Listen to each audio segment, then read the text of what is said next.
Good morning, everybody. It's a great pleasure to have you here with us. Today we're having a seminar that's looking at how philanthropy and cybersecurity are related to each other, or should be related to each other. I'm Giuseppe Ugazzi, I'm professor at the University of Geneva in behavioral philanthropy, and together with my colleague we are developing a series of seminars where we look at very hot topics in philanthropy and what are the experts thinking about these topics. Today I have the great pleasure of working in this seminar with Fabienne and Ottavia. So as you all know, the philanthropic sector is becoming increasingly digital, as all other sectors are, and this has a lot of perks, has a lot of advantages, but it also comes to, unfortunately, some risks. And on top of all the other risks, cyber threats are becoming even more prevalent. And we know that, unfortunately, not even the philanthropic sector is spared by this, not hospitals, no one is safe from these risks. So it's becoming paramount that also the philanthropic sector not only starts to develop its own knowledge and capacity to defend itself from these threats, but also should probably take an active role in preventing these threats.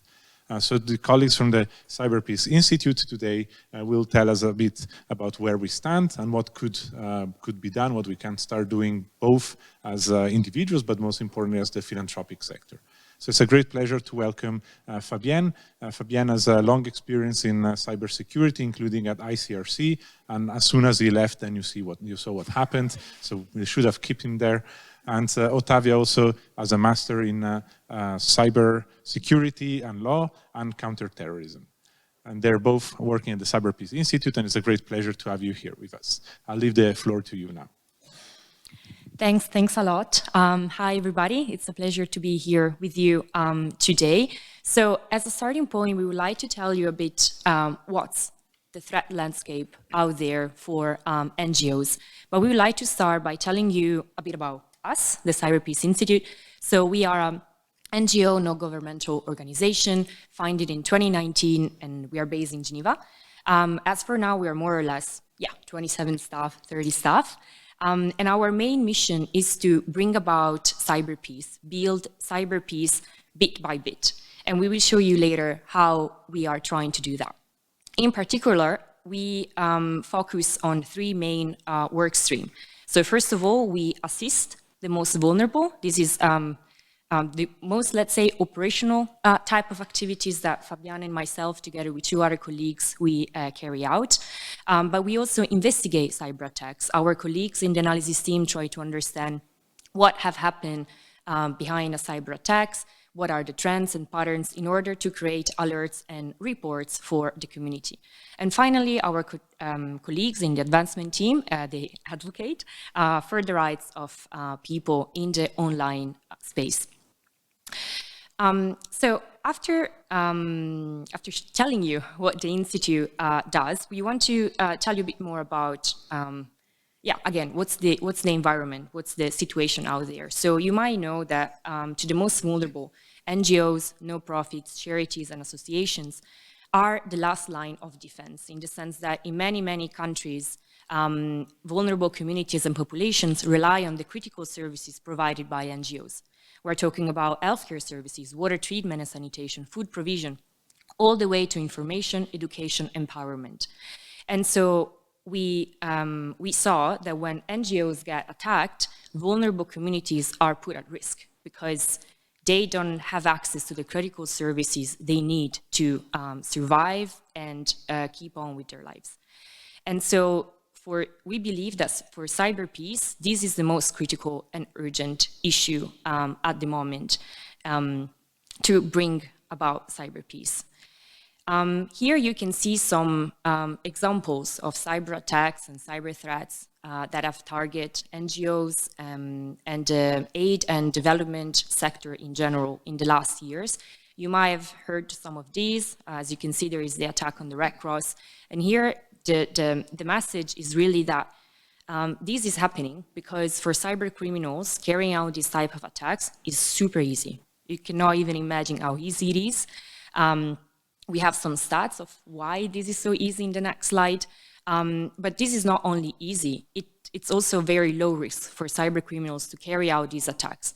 This because, unfortunately, NGOs and no-profits are not really in the the first priority for authorities. Unfortunately, there are many type of groups that they are targeted by cybercrime, and NGOs are not. The first priority for authorities again. And so all these turn out to be a big payout for cybercriminals. So maybe cybercriminals don't end up asking millions to NGOs, but even if they just ask 1,000 to 100 NGOs, that's a good amount of money. And here are some of the stats I mentioned before. So the reason why these attacks are so easy is because just 1 in 10 NGOs train their staff on cybersecurity. So there is no continuous training and awareness, raising awareness on what are the threats for NGOs and their staff. 1 in 4 monitor their networks. These for many reasons, starting from lack of budget, lack of time, lack of expertise. It's not something super easy to monitor the network of an organization. And so as a result, only 1 in 5 NGOs has a cybersecurity plan in place. So that means that there is no strategy. That means that cybersecurity is not looked at strategic, operational, and tactical level. Cybersecurity is just as easy as it is not a mindset for many of the NGOs out there. And again, to give you some numbers, we have seen that since 2016, more or less 500 and even more attacks have been happening.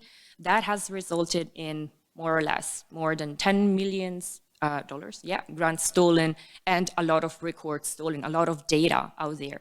But what's very important to understand here is that when we're talking about data, we're not talking about the email address, the date of birth. We are talking about the religious affiliation of some communities, their political orientation. That could be targeted by some governments, unfortunately, but also from some non-state groups and other malicious actors out there. But in the work we did, we have some examples, right, that we can share. Yeah, absolutely. Thank you, Ottavia.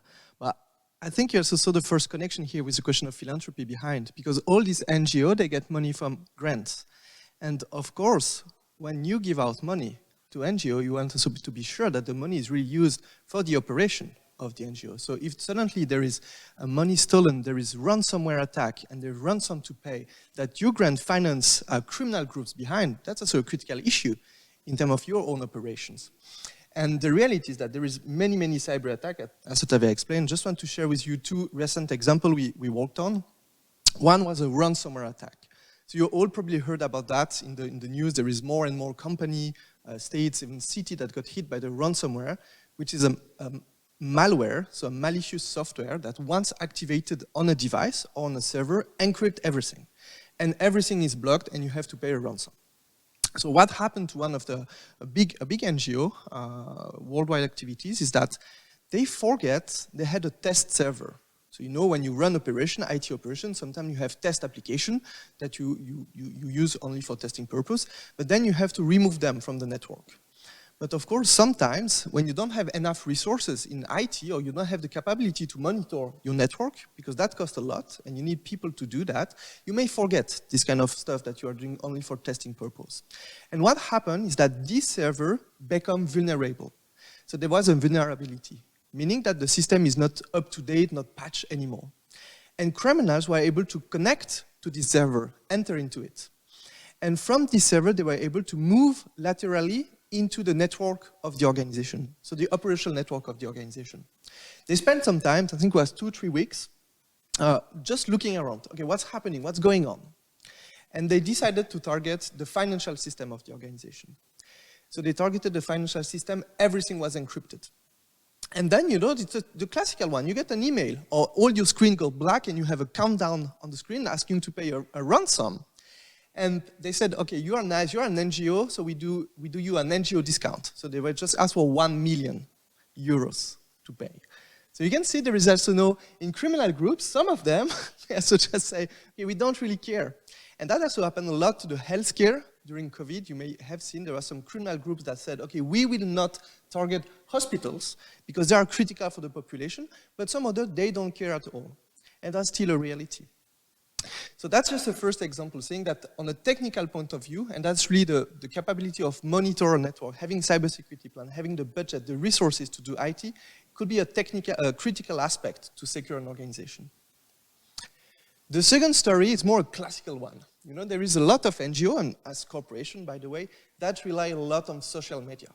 So you use social media to communicate, to make promotion, to find donors, to explain what you do about your activity, your program, etc. Even some NGOs we are working with in Africa, for example, they only rely on Facebook. So without a Facebook access, they can do nothing, because that's their way to engage with the community. So what happened to an NGO based in Geneva, in fact, is that they got hit by a phishing email.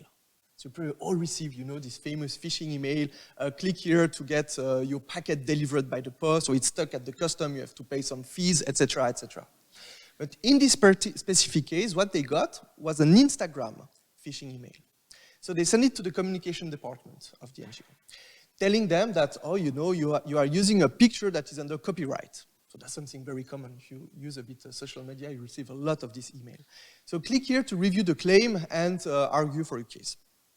So of course the person clicked, opened a web page that looks like Instagram, which of course was not Instagram. And what happened when you enter your credential, when you enter the login, the password, in fact, these data directly go to the cyber criminal. And what they did, of course, they simply connect to the Instagram account. And what they did, they changed the password, they changed the email, and they changed the phone numbers related to this Instagram account. And then they simply send a WhatsApp message to the previous number registered on Instagram, telling them, okay, we take over your account. If you don't pay us some money, you will never get it back. So of course, the organization never paid money, but you know, to get access to Instagram or Facebook, this kind of social media platform behind, to defend we got hacked, it took them, I think, 2 months, something like that, to be able to get back their account online. And we're still working with a non-profit organization that still doesn't have back their account online. It's big players for months. So that's also showed the lack of awareness. And that's exactly the first part. I mean, if you are not able to train regularly your staff, explain them the risk, explain them how to better secure an environment, you can put at risk your own organization, association, but by design, you put at risk the grant you got from the donors. So that's a bit the situation. And we really believe that, all these people, all the NGO working on the front line, they are really a critical aspect to protect. But to be able to protect them, they need also different financial resources, and they need people resources. And that's part of the activity of the Cyber Peace Institute, so especially on the assistance team we are working with Otavia. We work closely on one side with the different donors to explain them, okay, how can they secure their own environment? Because of course, the story I was telling you before not only happened to NGO, but also happened to the other stakeholders. And help also to understand the cyber exposure of the different grantees. So we'll come a little bit more in details, but just to make it very short to the kind of support we offer to the grantee. I will come back with Otavia deeper in that case, but we have a community of volunteers that help this NGO to secure their own infrastructure, to work on pre-incident phase, so set up a digital policy, set up cyber awareness training, do risk assessment. Maybe you know when you get grant or you give grant out, you also ask people, okay, but what's your cybersecurity posture? So NGO now have to be able to answer to this kind of question that is usually restricted or reserved to the private world. We also offer a way of securing the infrastructure, so alerting them in case of cyber attack. We are setting up certification, again, to help them, but I will give you more detail on that. And of course, we have different resources and training available. So we tried at the Cyber Peace Institute to address all the challenges the corporate world face, but for the NGO and in a free way. So we deliver all the services to the non-profit organization. We help on this front line for free. That's really the aspect. On the other side, there is the donors. So there is a lot of challenges that you have to face when you give out money. So in the past, you have the traditional risk assessment that you conduct, but it's true that today, cyber is taking a real big part of the reality of this NGO and how you manage your grants. So typically, we have the question of the exposure. What's the exposure of your grantees? Are they well protected? Can you analyze all their website to see if there is risk? Because of course, suddenly you have risk on a website that, for example, someone can get money, you know, you have all this donate money, etc., small amount. But even if criminal can get that compromised, maybe they can access the full database of the donors behind the organization. Maybe they can steal personal data of beneficiaries. So all this question of exposition is really a key asset today to be tackled. Same for the investigation part. We are saying there was case of cyber attack. We also had, it was 2 years ago, I think, we worked with an NGO active notably in Afghanistan. They got 1 million stolen from a CEO scam. So you know the famous CEO scam, criminals were able to connect to the email system of the organization because the financial officer was using the same credential, login and password on different websites. One of these websites got compromised, the credentials were leaked online, and criminals simply tried to connect to the webmail of the organization using the same login and password. And it works. And then they stay around the organization. And when the CEO was traveling from the US to Asia, they sent a fake email in the name of the CEO. Hey, can you please do this wire transfer? It's very urgent. And really, they found the same tone of voice, the same level of urgency, because they were looking at all the emails. So there's all an aspect then of investigation. Okay, why did that happen? What can we do to correct it? What's the reporting you have to do, maybe to the law enforcement, to your donors, etc., etc. So that's also resources that usually NGOs don't have. So it's again the question of the philanthropy, of the donors behind, to say, okay, what can we do to support our NGO, our grantees, to work on cybersecurity aspect? And finally, of course, all the aspect of training. So when we talk of training, it's also to understand what kind of question you should ask when you talk of cybersecurity. Because again, if NGO don't have necessarily cyber expert, maybe on the other side you don't also have cyber experts. But there is basic question, there is stuff that you can easily ask and that you can easily understand to better understand the situation of all the different NGOs.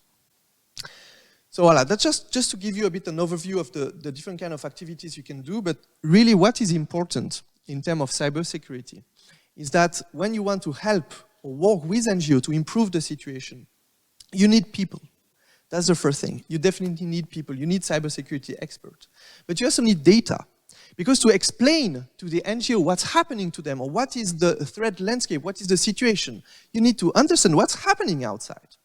And of course, usually private companies, they pay a lot of money to cybersecurity companies to get access to threat intelligence feed, etc., etc. But NGO, they cannot pay this amount of money. So there is another challenge here to face. Same with the tool. Ottavia was saying, okay, if you want to monitor your network, giving you this example before of monitoring your website security, you need tools. And this is also really expensive. And what happens on the other side, that's usually when a non-profit organization gets money, it's tailored for an operation on the ground. And everyone forget a bit about this back office. How can we ensure the security of our activity on the ground by giving out money to support the IT, the cybersecurity part of an organization? We work with a big NGO in Lausanne. The IT budget, the overall IT budget of the organization is 1%.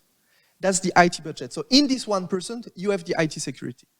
So you can imagine the challenges when in the private sector, we are more close to 10%.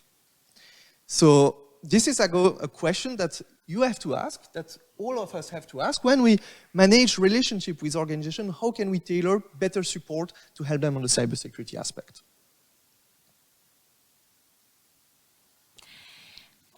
So I guess that saying all this, we can all agree that donors and philanthropies have a major responsibility in providing specific support to NGOs and grantees. On the other side, NGOs have also their piece of responsibility to protect not only their beneficiaries, but the data they use. So at the Institute, we've been working on this very long, past 2 years, and we came up with this program called Cyber Peace Builders. And this is our way to provide assistance to NGOs, and we are seeing this actually working. We have a slide later on. But the Cyber Peace Builders is, in a nutshell, is a network of cybersecurity experts.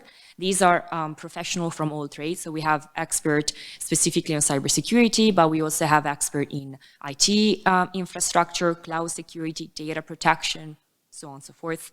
And the important aspect here is that these experts are employed by private companies. So this is a network of corporate volunteers. We don't accept, let's say, individual volunteers for many reasons that we can tell you later on if you're interested. But this is really relies on the workforce of private companies. And we asked these experts to volunteer during their working time 20 or plus hours a year to protect NGOs. You might think that amount of time it's nothing, but at the moment we're working with more than 70 volunteers. And it's start being a bit of time, and time is an issue, let's say, not only on the volunteer side, but also on the NGO side, because it's not, as Fabian said before, it's not their core activity to carry on cybersecurity, but it's still important that they embed it in everything they do. And so the builders and we, together with them, we provide mostly 3 types of services that we can split in these buckets that you can see in the slide. We have the pre-incident, so it's everything related to prevention. So we have security assessment, but also cybersecurity trainings and hygienes. The post-incident is more, that doesn't mean that an organization has to go through an incident to use these services, absolutely, but it's more everything related to hardening, to strengthen the cybersecurity posture of an organization. And finally, we have the support, which is more a bit of everything else, in the sense that it has the legal component. So if NGOs need support in drafting their privacy notice on the website, or maybe understanding how to protect better their data, but also coaching and how to communicate about a potential cyber threat and cyber attack. But we have some more concrete examples that we can share. Yeah, thank you. Yeah, maybe if you allow me just to start with the post-incident one, typically the dark web monitoring and attack notification. Again, that's something very current in the private sector world. That's what kind of stuff we try to deploy for this NGO. But if you remind just the example I gave you before of this CEO scam attack, of this NGO operating in Afghanistan with the credentials stolen. If the NGO was able to monitor the dark web, they will directly identify the stolen credential of the financial officer, because they were easy to find. But they have no one that doing this job and report to them. But if someone is able simply to report to them that there is credential out, on the dark web, they can simply check, are they still active on our site, and change the password, and will save everything, will stop the attack. So very easy in terms of mindset and action, but of course a bit tricky to set up and put in place. Pre-incident, also for example, we recently conducted a phishing campaign on a big organization targeting the financial department. Because of course, usually when you talk about the phishing attack, most of the cyber criminals still are looking to get access to money. So you were giving before the example for ICRC, it's true, it's a bit different, because here we probably are more confronted to a state-sponsored attack. So someone really wanted to get access to information, data about beneficiaries, but most of the case, the actor behind cyber attack against NGO, they are cyber criminals. So they're really interested in getting access to money to the fund. That's their goal. And the best way to enter an organization is always to target the human. We call that social engineering. It's more easy to hack the human brain than to hack the technology.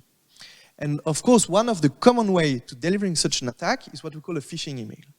So typically, one of the activities we conduct with NGOs is to say, okay, we run phishing attack against your finance department, making them looks like it's one of your donors, so it's someone that is looking for information, etc. And when you click, of course, nothing happened. That's the training purpose.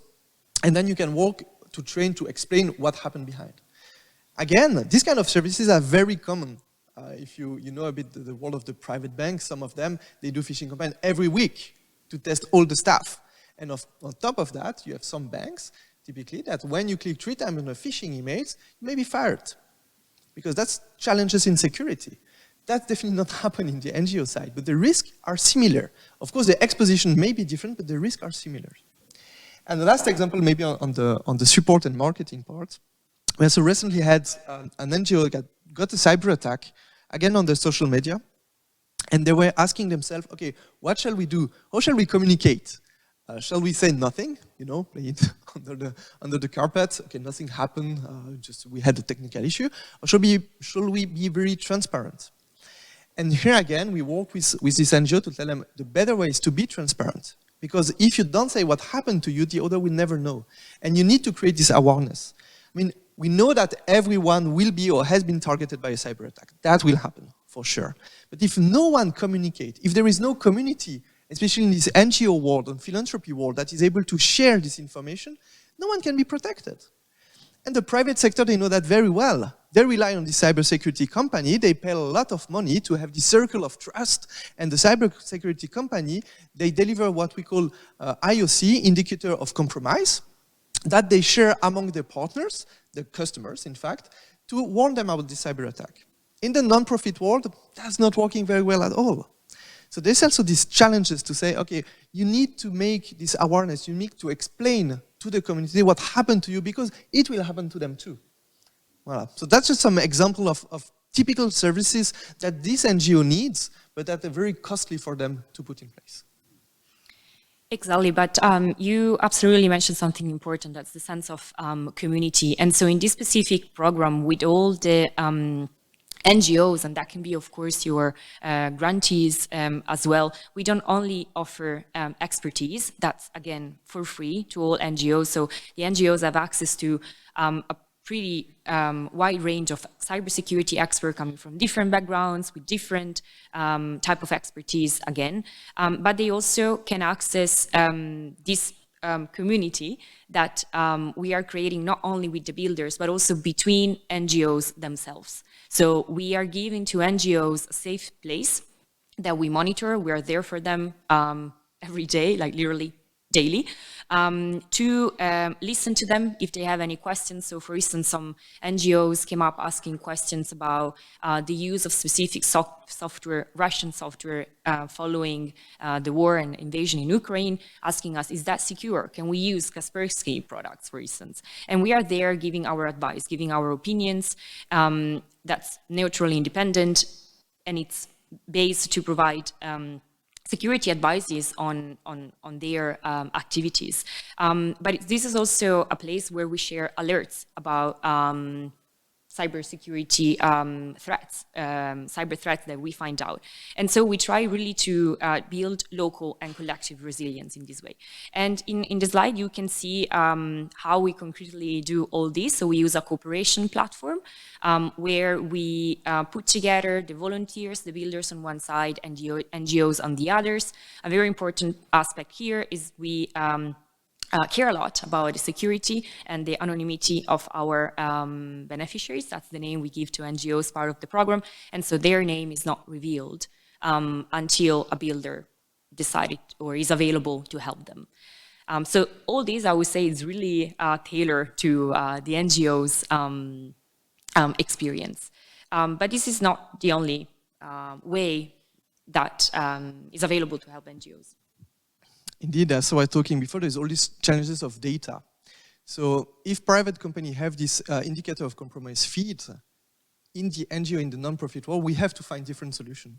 So the solution we find is that we are signing partnership with big companies, Microsoft, Google, to get access to part of the threat intelligence feed. So that's also information then we can push to the NGOs. The reality is that most of them, they are happy to share that. Because, I mean, when you work in security, in cybersecurity or security world, you want to change something. You are defending something.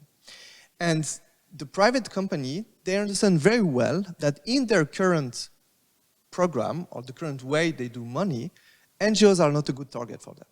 Because they are not really interested to do NGO discounts. So a lot of them do NGO discount, but at the end, that's not where they get money. They may get visibility, but that's not one of the key aspects. So sharing information about cyber attack against NGO, they are most of them happy to do it because they know that there will be something behind. So there will be help beyond provided to these NGOs. And no one in the private world will provide this help for free. So that's also a very good point of connection. Same for the philanthropy. And I mean, the donors, when you engage with big company, with big tech company, keep that in mind. How can they help you so you can help your beneficiaries on the other side? And that's a very important point. So just to give you an example, I think we have now CIT, so this is the CIT tracker of the Institute. So we have one currently online that you can easily find on the website of the Cyber Peace Institute that collect all cyber attack about healthcare industries for the past years. So that also shows a reality of how healthcare industry are targeted by cyber criminal. What kind of cyber attack happened? Why did they happen? And we are currently working, should be published, I think, end of the month or the next month. It's the stats you saw before in the slide about cyber attack against non-profit organizations. So that's also very interesting in terms of risk assessment. If you know that NGO, for example, working especially in food delivery or in water treatment, they are especially targeted by cyber criminal. That's also an information how they have to protect themselves. But you need to have this overview to understand how to protect yourself. What are the key aspects that you have to protect? So that's very an important part of the activities. And at the same time, having access to all this information helps you to put in place certification. You know, that's very, again, in the private sector, that's very common. You have all these certification, ISO 2017, etc., that demonstrate cybersecurity. But what about non-profit organization? Nothing. So one of the projects we are pushing to work with this NGO, and we are working together with them to set that up, is certification, a light way of certification. Because at the end, that's also a way for NGO to demonstrate that they care about cybersecurity. And who is interested in that? I mean, their beneficiaries are interested to know that their data are protected. The staff is interested to know that their data is protected. And of course, you, the donators, philanthropy behind, is interested to know that. Because if suddenly you do a risk assessment and you decide to give 10 million grants to an organization and one is taking care of cybersecurity, they put in place the minimal versus one that do nothing, that doesn't have the question of challenge of cybersecurity, that will help you in your decision. So that's also a way for us to help NGOs to be more secure and to help them to be more resilient against cyber attack. The next point is about the tools. Again, as I explained to you, the challenges is to get access to this advanced tool. So here again, we try to do partnership with private companies that give us free access so we can help the NGO to assess their own security, to monitor their own security. What you can see on the next slide is typically a solution that allows to monitor your website, that will check the security of your website, that will check the email security. Because you know what? Email security is also a big challenge. We had last year, it was in December, there was a major cyber attack against Microsoft Exchange server. So Exchange server are the email server that allow you to send out the email, receive email, etc. There is two ways of managing that. You have the cloud solution that most of the people use, but you also have the on-premise version, meaning you have a server in your office. And you know, a lot of NGOs, they prefer to have on-premise servers. Because first of all, they have the feeling that they control the data, because you can see the machine when you have the data, and also it could be less expensive. But the reality is that when you have on-premise system, you have to monitor them, you have to patch them, you have to protect them. When it's in the cloud, usually it's the tech provider that do it for you.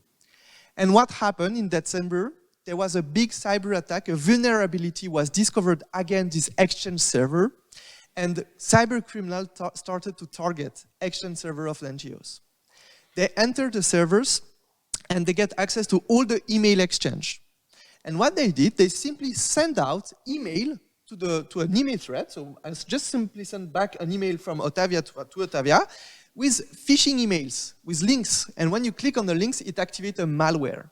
But if you do a technical analysis, it's really me that send the email to Otavia. It's really my organization, it's my NGO that send out the emails. So in terms of reputation, of trust, that's also very dangerous. And you know that once trust is broken, it's very complicated to get it back. And again, this is on the technical aspect. So we try to help NGOs with this tool. We try to help them with the training to learn how to detect cyber attacks. So it's really a knowledge transfer. And that's very important also for the NGO. It's even if they don't have a cybersecurity specialist in their staff, there is always a geek. In all your organizations, you know, there is a geek. There is someone that knows a bit better, that loves to touch it, etc. This is the kind of person that has to be a cybersecurity champion. And this is the kind of person that any organization has to invest a bit of energy and money on this person. And that's also typically the kind of coaching in the part of the support that we try to deliver thanks to the support of the volunteers.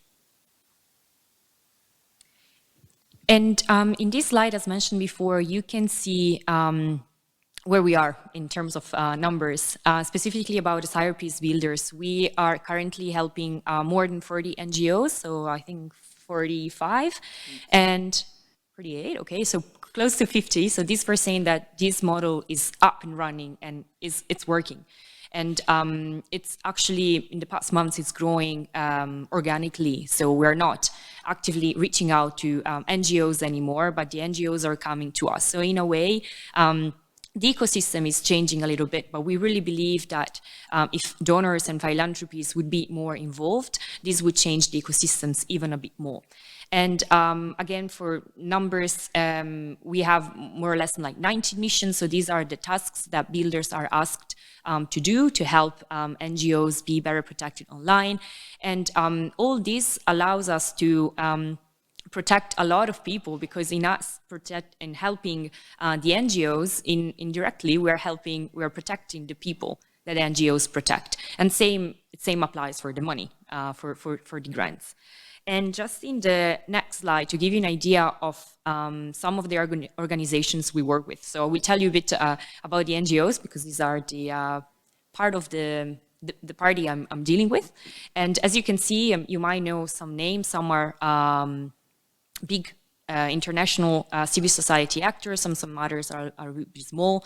And there is no really geographic location. The Cyber-Peace Builders is an international program, but we really want to, we really believe in the contextualizing assistance. So we started the program in Geneva, because we know the area, and then we extended to Europe. And at the moment, we're also extended in East Africa, where one of our colleagues is based in Nairobi and is helping us reaching out to organizations there. So we are going by regions. The next region should be Latin America, specifically Mexico, maybe. We're still thinking about it, but the idea is really to provide international support, but still based on the context that NGOs work with. And Fabian, if you, for the companies. Yeah, maybe just also on the companies. So we are still an NGO. So we are an NGO like the one we're helping. So we are an NGO to NGO service provider. So it's true, it's also very important for us to get this partnership and to get financial support from our partners.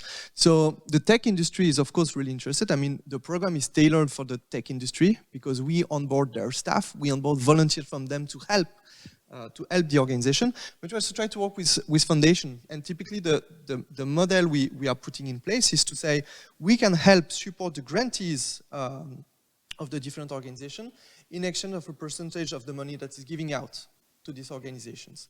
So that's also a way for us to be sustainable in the work of our activities and to run the program.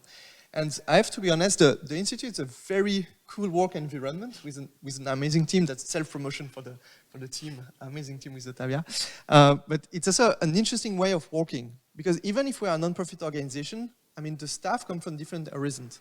So it's very interesting to see how we can move to different activities and tackle these challenges of working with the tech industry.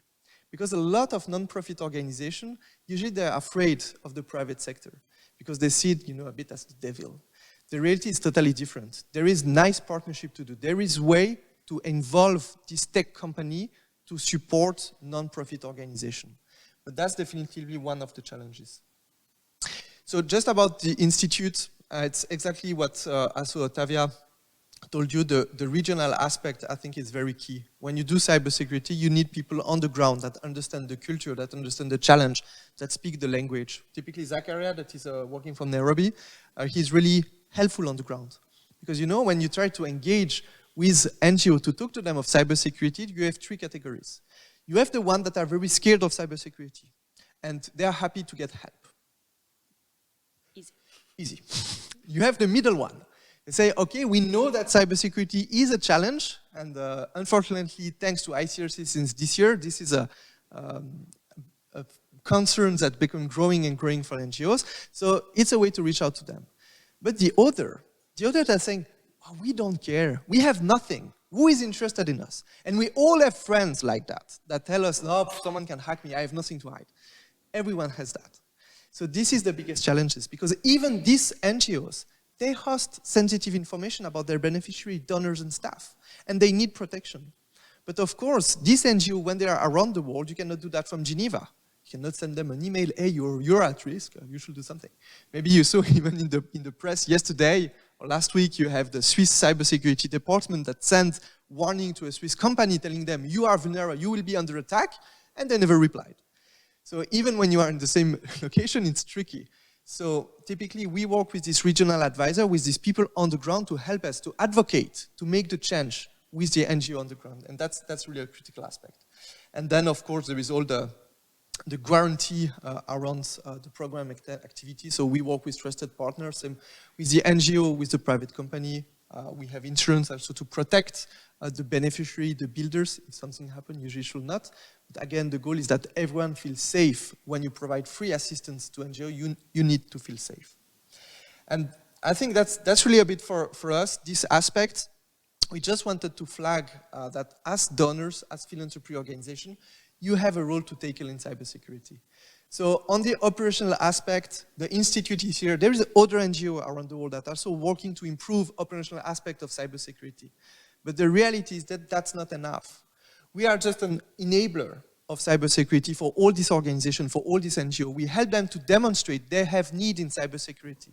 But on the other side, if they are not able to get money to run cybersecurity or IT operation, there will still be an issue at the end. So the Cyber Peace Institute or the builder is not meant to save the IT security world, it's just meant to be an enabler to demonstrate there is a need and there is responsibility to be taken from all the stakeholders in the world.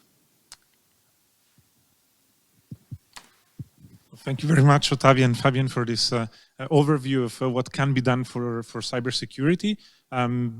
Just before we continue to the Q&A, just want to share that, so as you mentioned, normally the human is the person that needs to be trained, that needs help in educating himself in how to behave properly. So at the University of Geneva, we're also developing this diploma of advanced studies in philanthropy, where we are actually trying to train individuals in becoming better philanthropists on many different aspects. So to become what we call a professional philanthropy from a 360 degrees perspective.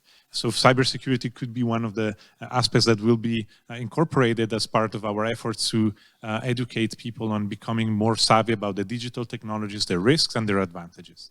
You can find more information about this program on our website, but I just wanted to point out that it's one of the programs that we have in Switzerland. Is the only certified program in philanthropy. Its core strength is about the interdisciplinarity. So we have really experts from very different fields that can help us understand how to do philanthropy well from the very different angles in which we need to do philanthropy. Now, before closing, if there are any questions from the audience. Thank you. That was very interesting. I have two questions. One is how you help NGOs to manage their reputational risk. If you do, and if you don't, then what do you advise to them? And the other one is about the darknet. So you said it was easy on the darknet, but people are very fearful of the darknet. So how can you put into place automated systems or human surveillance on the darknet when people are afraid to go in because they think that it opens doors to all sorts of criminals?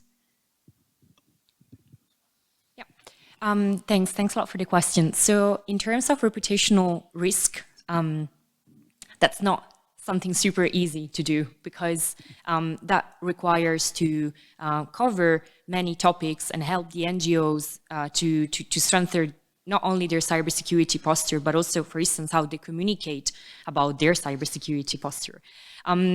So I would say that in general, yes, we do this. Like the Cyber Peace Builders program itself, it's not in and out type of assistance, but it's really aimed to build resilience and capacities within the organization. All the tasks, all the needs are tailored to the organizations. And so we normally have a set of tasks, but then we have organizations coming to us with a specific need, and then we work on it. And so I would say that taking all these tasks together, allow us to help the NGOs in also strengthen their reputation when it comes down to cybersecurity. And for the document part, I think there is always two aspects. One is cybersecurity, and one is data protection and data privacy. And the first challenges for any organization is to understand what are the critical assets. Because a lot of time, not everything is critical. If you look at Campus Biotech, let's say the menu of the cafeteria is not a critical asset. So you don't need to put a lot of energy to protect this specific asset. But this is the first challenges for any organization, is to be able to identify where are the critical assets.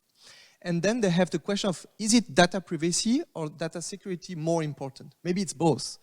But typically, we work with organizations that use Google. They put all documents on Google Drive. And I said, okay, but is it secure? Is Google Drive secure?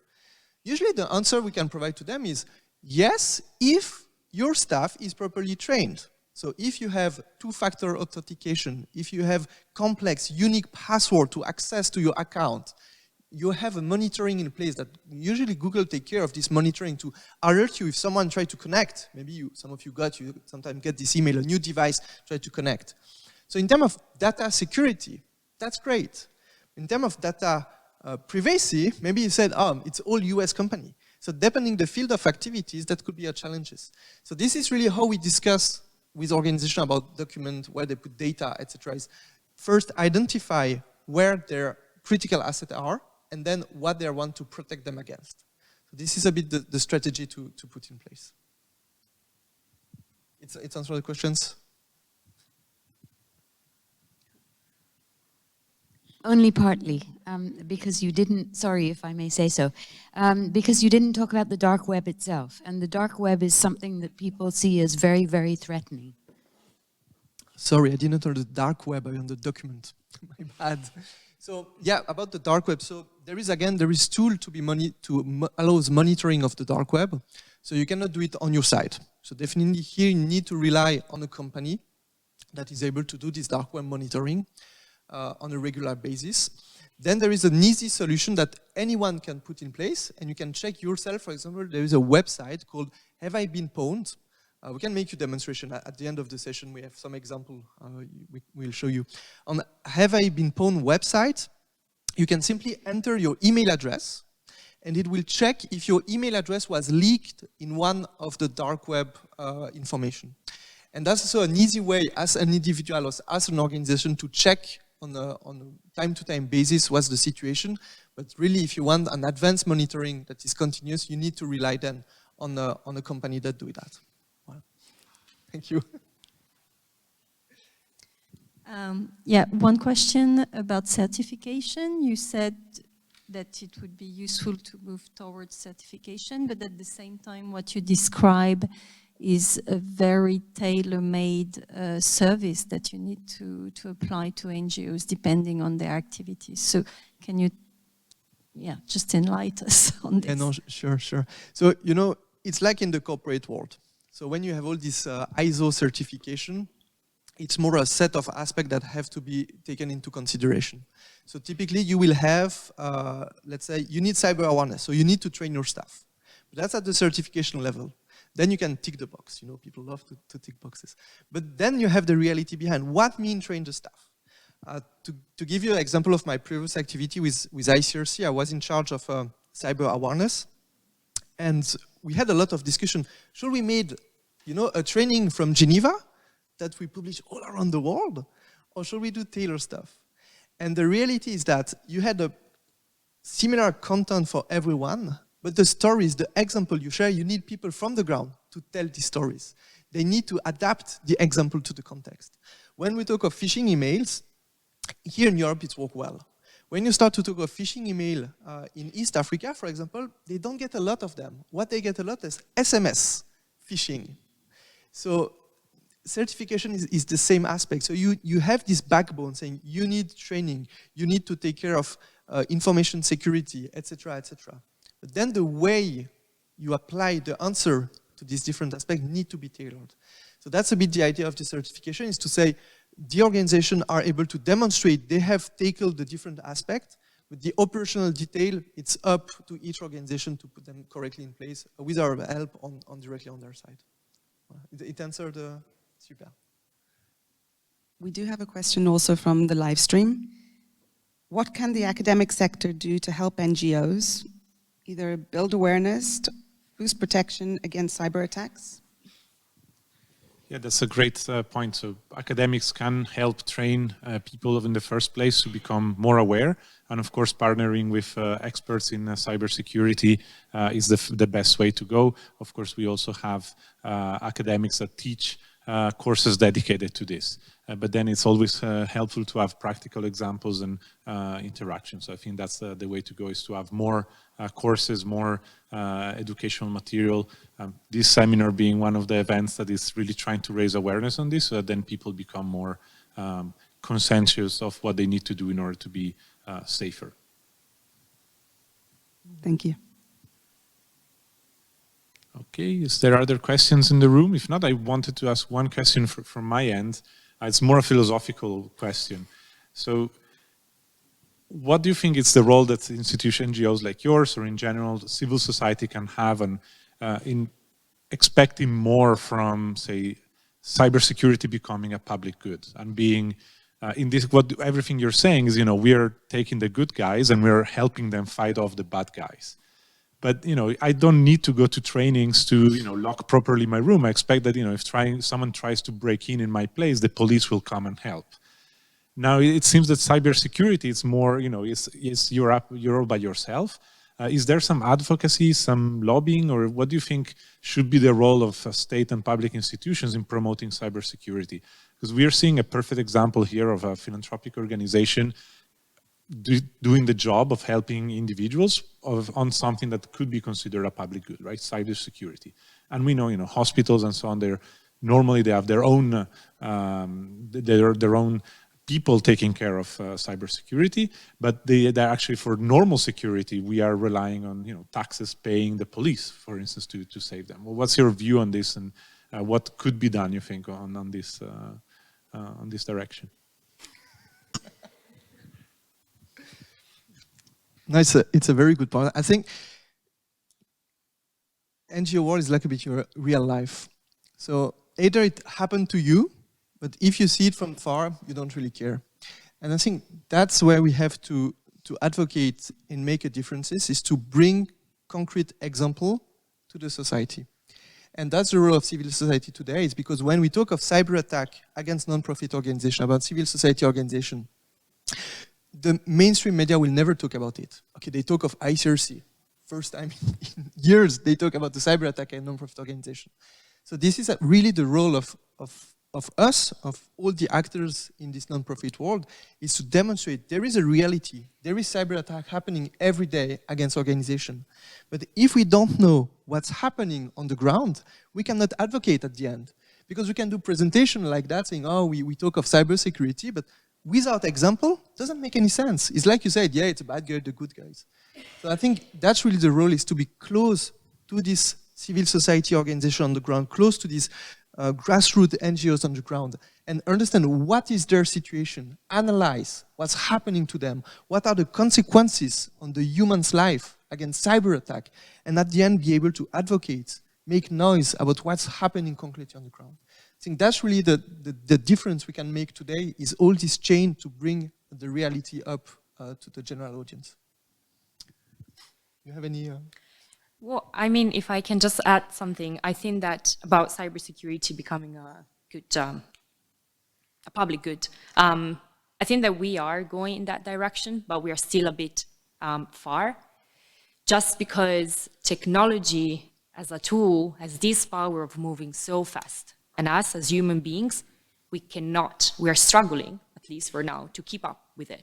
We just struggle. Also, us, as cybersecurity experts, part of our job to just read the news all the time, just so hard, because there are always new technologies, there are always new way of carrying out an attack. And so I think that what needs to change, not only in the NGO sector, but a bit everywhere, is the mindset. We really need to understand that the type of threats we might face in our offline life, just walking in the street, that can happen online. And so in the same way that we are a bit cautious when we may walk in the street at night, we should be cautious when we are on a website that we really don't know. We have never seen this website before, we've never received that specific email from that specific person. So I think that in order to arrive there, we need to raise awareness, absolutely, but also be ready to kind of change our mindset as well. think there's a question. There's a question on the live stream. Is there a before, after the Ukraine war in terms of the nature and scale of cyber attacks against NGOs? Are NGOs that are helping Ukraine more vulnerable today? Yes and no. In the sense that we have seen an increase of cyber attacks and cyber operations in general on both public and private sector in Ukraine and neighboring countries, NGOs being part of these targets. The main problem, unfortunately, is that, as we can all imagine, cybersecurity is not the priority for NGOs in this area right now. They have most pressing priorities, and so for this reason, us and we are working on this, trying to tell them the importance of their cybersecurity. For instance, back up their data. Most of the NGOs, they have their data only in one location, and if just something happens to that location, all the data is gone, just literally gone. And so maybe years of work, years of help to the population is just gone. And so this might sound silly for them at this moment because it's not their priority, but we are really trying to raise awareness and try to convince them that this is as important as other things and activities they carry out. Again, we understand the urgency of the situation, and so we understand also if they're not receptive, and so we are proposing also to come back later on. But all this for saying that, yes, they are absolutely more vulnerable targets than others, and this applies to every geographical region with some type of war, political tensions, and unrest. All right, thank you so much again. Then Fabienne and Octavia, thank you everybody for joining us today. You're most welcome, those who are here in person, to join us for a coffee at the cafeteria. We're very happy if you want to talk with our panelists or just debate anything of what we learned today. And thank you so much also for those who follow the live stream. Have a great day. Thank you.